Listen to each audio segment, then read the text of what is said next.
والصلاة والسلام على أشرف الأنبياء والمرسلين وعلى آله وأصحابه أجمعين وعلى من تبعهم بإحسان إلى يوم الدين أما بعد أعوذ بالله من الشيطان الرجيم بسم الله الرحمن الرحيم يا أيها الناس إنا خلقناكم من ذكر وأنثى وجعلناكم شعوبا وقبائل لتعارفوا إن أكرمكم عند الله أتقاكم إن الله عليم خبير۔ حاضرین مجلس اور پردہ نشین خواتین اسلام، کل کے درس میں ہم نے معلوم کیا تھا کہ ماں باپ کی قدر کرنا ہے، ماں باپ کا مقام اسلام میں کیا ہے، اس کو ہم نے معلوم کیا تھا۔ کل کے درس میں ہم نے یہ بھی معلوم کیا تھا کہ جن کے والدین اس دنیا سے وفات ہو چکے ہیں ان کے لیے ہم کتنے کام کرنا تھا؟ 5 کام بتائے گئے تھے اور ایک بھی ایکسٹرا کر لیے تھے، ٹوٹل 6 ہوئے تھے۔ کون بتائیں گے؟ بولیے، آپ بولیے۔ احسن، پہلی چیز دعا کرنا ہے۔ پڑھ کے آئے ہیں دکھتا، ہاں پڑھ لے کے آئے ہیں تمہیں ماشاءاللہ۔ دوسری استغفار کرنا۔ تیسری بات ان کی وصیتوں کو پورا کرنا۔ احسنت، ان کے دوستوں کے ساتھ جو ہے حسن سلوک کرنا، بس ہے۔ بولو ادھر سے بولو کوئی۔ مبارک زبیر بھائی بولیے۔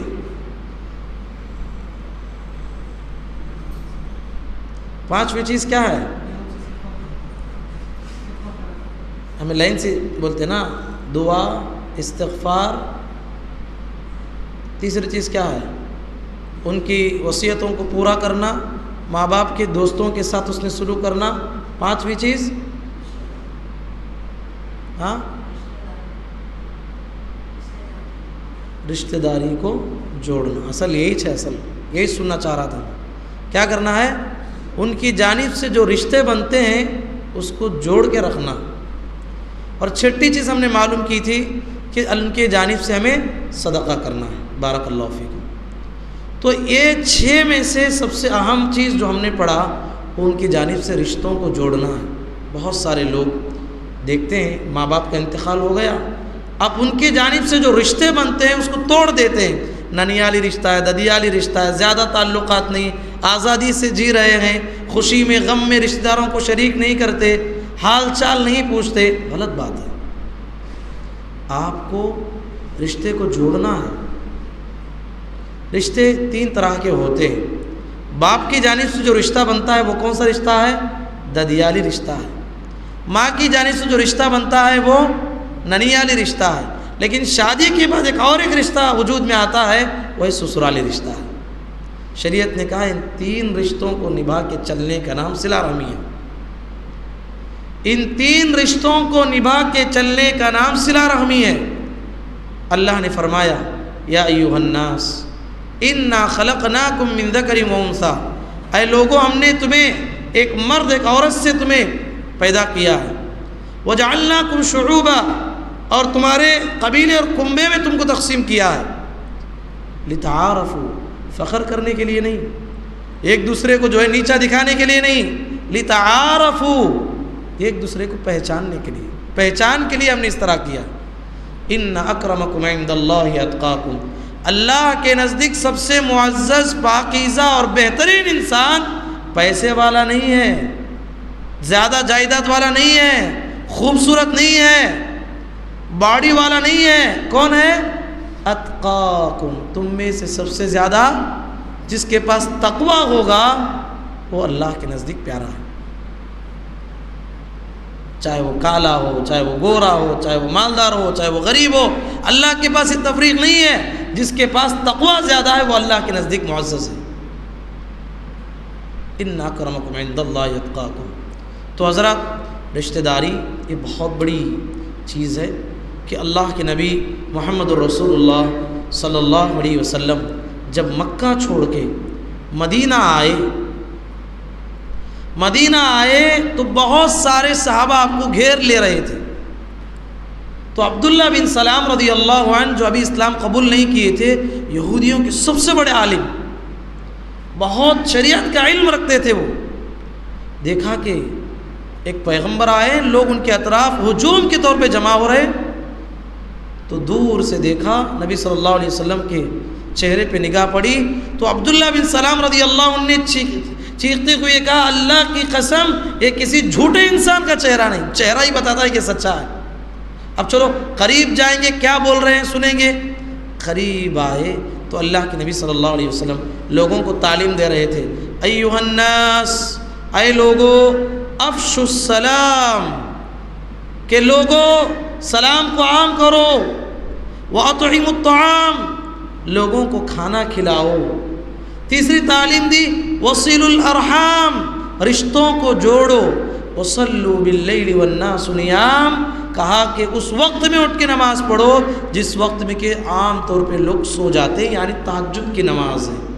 یہ 4 کام کر لو تدخلوا الجنت بسلام، سلامتی کے ساتھ جنت میں چلے جاؤ. اللہ اکبر. یہ 4 کام کرنے سے جنت میں چلے جائیں گے. اللہ ہم کو یہ 4 کام کرنے کی توفیق نصیب فرمائے، آمین. کون بولیں گے یہ 4 کام؟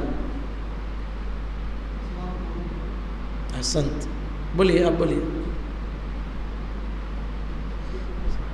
سلام کو عام کرنا، دوسرا کھانا کھلانا، تیسرا رشتہ داری کو جوڑنا، چوتھا تہجد کی نماز پڑھنا. کتنا اچھا ہے، کتنا آسان کام ہے.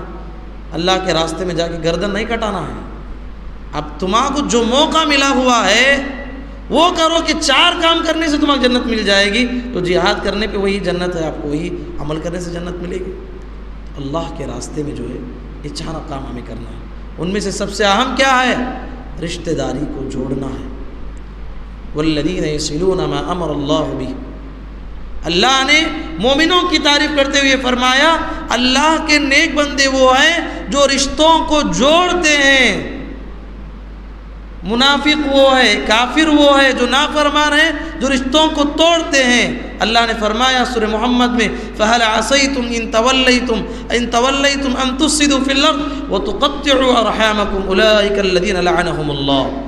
کہا کہ امید ہے اگر تمہیں زمین میں اقتدار ملے گا تو تم فساد مچاؤ گے، رشتوں کو توڑ دو گے. ایسے ہی لوگوں پر اللہ کی لعنت ہے، رشتوں کو توڑنے والوں پر اللہ کی لعنت ہے. تو ہمیں کیا کرنا ہے؟ رشتوں کو جوڑنا ہے. اللہ کے نبی محمد رسول اللہ صلی اللہ علیہ وسلم فرماتے ہیں من سرہ ان یمد لہ فی رزقہ وینس لہ فی اثرہ، کہا کہ جو آدمی یہ چاہتا ہے کہ اس کی روزی روٹی میں برکت آئے، وَإِنْ سَأَلَهُ فِي أَثَرِهِ، اور اس کی زندگی میں برکت آ جائے. اللہ کے نبی صلی اللہ علیہ وسلم نے فرمایا اس کے لیے ضروری ہے کہ وہ صلہ رحمی کرے اور ماں باپ کے ساتھ اس نے سلوک کرے. صلہ رحمی کا مطلب کیا ہے؟ رشتوں کو جوڑنا ہے. اللہ کے نبی محمد رسول اللہ صلی اللہ علیہ وسلم نے ہمیں رشتوں کو جوڑنے کی تعلیم دی ہے. اللہ کے نبی صلی اللہ علیہ وسلم جب اللہ تعالیٰ آپ کو وحی نازل کر رہا تھا، جب یہ آیت نازل فرمائی وَأَنذِرْ عَشِيرَتَكَ الْأَقْرَبِينَ، اپنے قریبی رشتہ داروں کو ڈراؤ. ہم کیا کرتے؟ ہمارا رشتہ دار بدعتی ہے، بھائی میں ان سے باتش نہیں کروں گا، مشرک ہے، ان سے ان کے قریب بھی نہیں جاؤں گا. انہی لوگوں کے بارے میں بتایا گیا جو بگڑے ہوئے ہیں، جو راستے سے ہٹے ہوئے ہیں. آپ کے لیے ضروری ہے کہ ان سے قریب ہو جائیں اور حق بات انہیں بتائیں.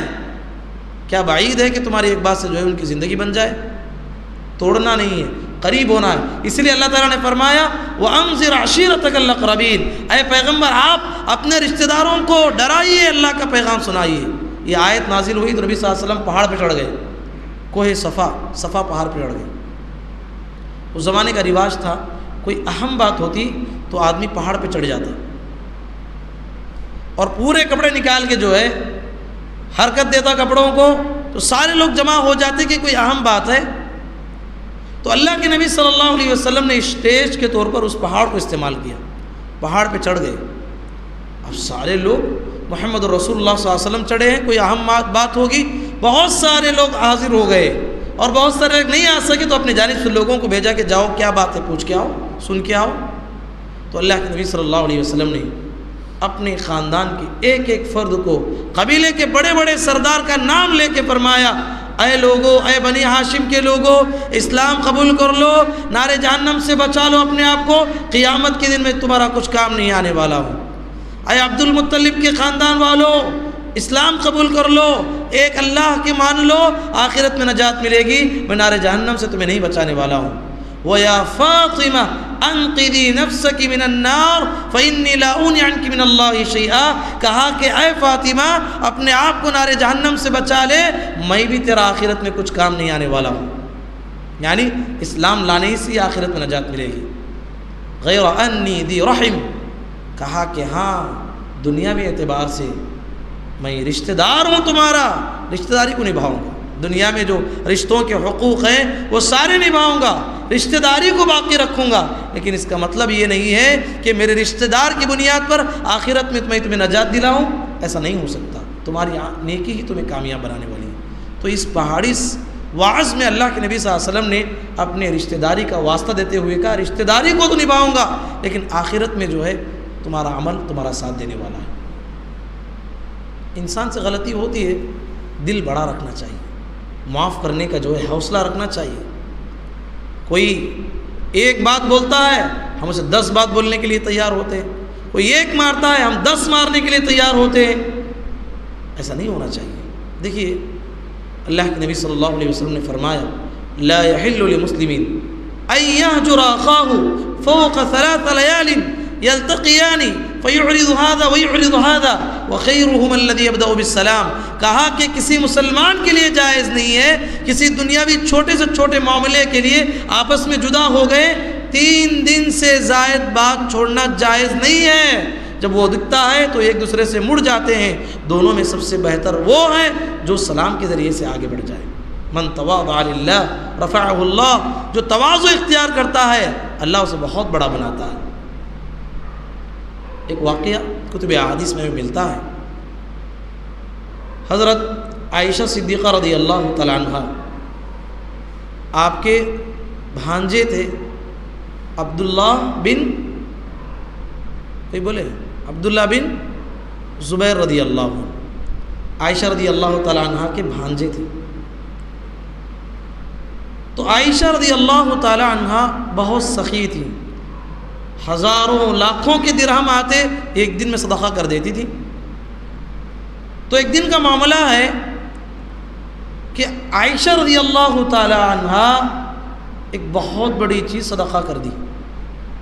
تو عبداللہ بن زبیر رضی اللہ عنہ کو تعجب ہوا کہ کتنا مال یہ صدقہ کرتی ہے، اگر یہ اس طرح صدقہ کرتی رہیں گی ان پر میں پابندی لگاؤں گا، ان کو جو ہے اس طرح کرنے سے میں منع کروں گا۔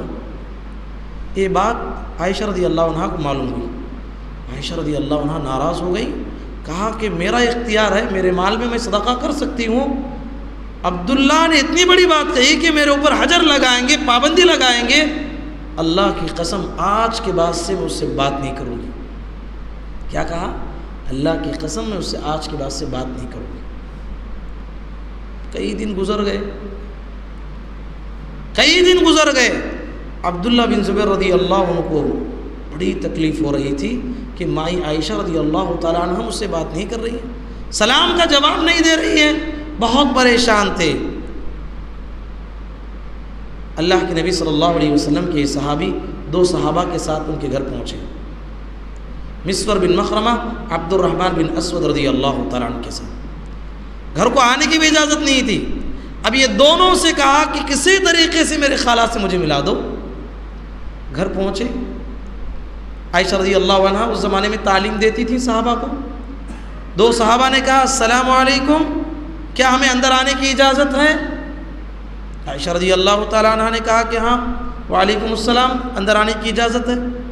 صحابی نے کہا کیا اجازت ہے، ہم جتنے لوگ آئیں پورے اندر آ سکتے ہیں؟ کہا کہ پورے آ سکتے ہیں۔ تینوں اندر گھس گئے، اس میں سے پردہ ہٹا کے جو فوراً عبداللہ بن زبیر رضی اللہ عنہ اپنے خالہ کے پاس گئے اور جا کے زار و قطار رونے لگے، اور باہر سے پردے کے باہر سے وہ دو صحابہ بھی اللہ کا واسطہ دینے لگے، عائشہ تم نے جو کیا ہے وہ صحیح نہیں ہے، ہاں یقیناً غلطی ان کی ہے، لیکن معاف کر دو، معاف کرنے والوں کو اللہ معاف کرتا ہے۔ ادھر عبداللہ بن زبیر رضی اللہ عنہ رو رہے ہیں، ادھر عائشہ رضی اللہ عنہ رو رہی ہیں۔ کہا کہ میں نے تو قسم کھا لی ہے، قسم کا کفارہ ہے غلام کو آزاد کرنا ہے، پھر بھی عائشہ رضی اللہ تعالیٰ عنہ سبحان اللہ عبداللہ بن زبیر رضی اللہ عنہ کو معاف کر دیتی ہے۔ یہ دل شاہی میرے بھائی، معاف کر دیتی ہیں۔ اب کفارے کے طور پر کتنے غلام آزاد کرنا ہے؟ ایک غلام آزاد کرنا ہے۔ عائشہ رضی اللہ عنہ 40 غلاموں کو آزاد کی، اور جب بھی زندگی میں اس قسم کو یاد کرتی اتنا روتی تھی، اتنا روتی تھی، آپ کا دوپٹہ بھیگ جاتا تھا۔ اللہ اکبر، یہ صحیح بخاری کی روایت ہے۔ تو میرے بھائی آپس میں انسان ہونے کے ناطے انسان سے جو ہے کچھ بھول ہو سکتی ہے، انسان سے جو ہے غلطی ہو سکتی ہے، معاف کرنے کا حوصلہ اپنی زندگی میں رکھنا ہے۔ اسی طریقے سے رشتہ داری کو نبھانا چاہیے، سسرالی رشتے کو بھی نبھانا ہے۔ بہت سارے لوگ اس رشتے کو نظر انداز کر دیتے ہیں۔ غزوہ بنو المصطلق ایک جنگ ہوئی 6 ہجری میں، حارث نامی ایک بہت بڑا سردار تھا اس قبیلے کا۔ اس جنگ میں صحابہ اکرام رضوان اللہ علیہ مجمعین بہت سارے لوگوں کو قیدی بنایا۔ حارث کی بیٹی بھی جو ہے جویریہ رضی اللہ تعالی عنہ قیدی بن گئی، سردار کی بیٹی ہے۔ قیدی بننے کے بعد پیر نبی صلی اللہ علیہ وسلم کی خدمت میں آئی، کہا کہ اے اللہ کے رسول، میں ایک سردار کی بیٹی ہوں اور مجھے جو ہے قید کر لیا گیا ہے، مجھے آزاد کر دیجیے نا۔ اللہ کے نبی صلی اللہ علیہ وسلم نے مجھ سے 2 آپشن رکھا، کہا کہ پہلی بات یہ ہے کہ آپ چاہتی ہیں کہ آزاد کروں تو میں تمہیں آزاد کر دیتا ہوں، ایک تمہیں آفر یہ بھی ہے، کیا تم چاہتی ہو کہ میری زوجیت میں آ جاؤ گی، میں تم سے نکاح کر سکتا ہوں؟ جویریہ رضی اللہ تعالیٰ عنہ نے کہا اس سے بڑا شرف میرے لیے کیا ہوگا۔ اللہ کے نبی صلی اللہ علیہ وسلم کی اس دوسرے آپشن کو قبول کیا کہ نبی کریم صلی اللہ علیہ وسلم سے جویریہ رضی اللہ تعالیٰ عنہ کا نکاح ہو گیا۔ صحابہ اکرام رضوان اللہ علیہ مجمعین جو حارث غزوہ بنو المصطلق میں جتنے لوگوں کو قید کیا تھا، سارے لوگوں کو آزاد کیا، یہ کہتے ہوئے آزاد کیا یہ تو محمد الرسول اللہ صلی اللہ علیہ وسلم کے سسرالی والے ہیں، ان کے قبیلے والوں کو ہم کیسے قید کر سکتے ہیں؟ آزاد کر دیے۔ نہ صرف وہ بندوں کی غلامی سے آزاد ہوئے بلکہ غیر اللہ کی غلامی سے بھی وہ آزاد ہوئے، یعنی وہ سارے کا سارا قبیلہ جو ہے صحابہ کے اخلاق کو، کردار کو دیکھتے ہوئے اسلام قبول کر لیا۔ عائشہ رضی اللہ عنہ فرماتی ہیں جویریہ رضی اللہ تعالی عنہ اپنے قبیلے کے لیے جتنا فائدہ مند ثابت ہوئی شاید دنیا میں کوئی عورت ثابت نہیں ہوئی ہے، یعنی ان کا اللہ کے نبی صلی اللہ علیہ وسلم سے نکاح ہونا پورے قبیلے کے اسلام قبول کرنے کا ذریعہ بن گیا۔ اللہ اکبر۔ تو اس طریقے سے رشتوں کا صحابہ نے کیسا خیال کیا، رشتہ داری کو نبھانا ہے زندگی میں۔ خاص کر کے امیروں کی ایک سب سے بڑی غلطی کیا ہے؟ صدقہ کرتے ہیں، دنیا جہاں میں صدقہ کرتے ہیں، جہاں چاہے صدقہ کر رہے ہیں، غریبوں کو دے رہے ہیں، خاندان میں ٹٹولیں گے بہن کے پاس کھانے کے لیے روزی نہیں ہے، خاندان میں ٹٹولیں گے بھائی جو ہے پریشان حال ہے، خاندان میں خالہ چچا پریشان ہے، ہم دنیا والوں کو بانٹتے ہیں۔ شریعت نے کہا تمہارے زکوٰۃ کے، تمہارے نفلی صدقات کے سب سے زیادہ حقدار تمہارے رشتہ دار ہیں، تمہیں 2 ثواب ملنے والا ہے، ایک رشتے کو تم نبھا رہے ہو اور دوسرا جو ہے تم صدقہ کر رہے ہو، ڈبل اجر اگر پانا چاہتے ہیں رشتہ داروں کا خیال کرتے ہوئے انہیں صدقہ دو۔ اور ان میں بھی افضل الصدقۃ علی ذی رحم الکاشح، کہا کہ اس رشتہ دار کو صدقہ دینا سب سے افضل تر ہے کہ جو تمہارے تعلق سے اپنے دل میں نفرت کو چھپایا ہوا، تمہارے تعلق سے دل میں نفرت چھپایا ہوا ہے، آپ سے جلتا ہے، آپ کی باتوں کو مانتا نہیں ہے، آپ کے جو ہے فنکشن میں آتا نہیں ہے، تو ایسے آدمی کے لیے شریعت نے کہا ایسے آدمی کو صدقہ دو تاکہ تمہاری محبت اس کے دل میں آ جائے۔ اور یہ بھی بات غلط بات ہے کہ رشتہ داروں میں دیکھنے کو ملتا ہے، وہ مجھے شادی میں بلائے گا تو ہی میں بلاؤں گا، وہ مجھے عقیقے کا گوشت دے گا تو ہی میں دوں گا، وہ یہ کیا تو ہی میں کروں گا، وہ بات کرا تو ہی میں کروں گا۔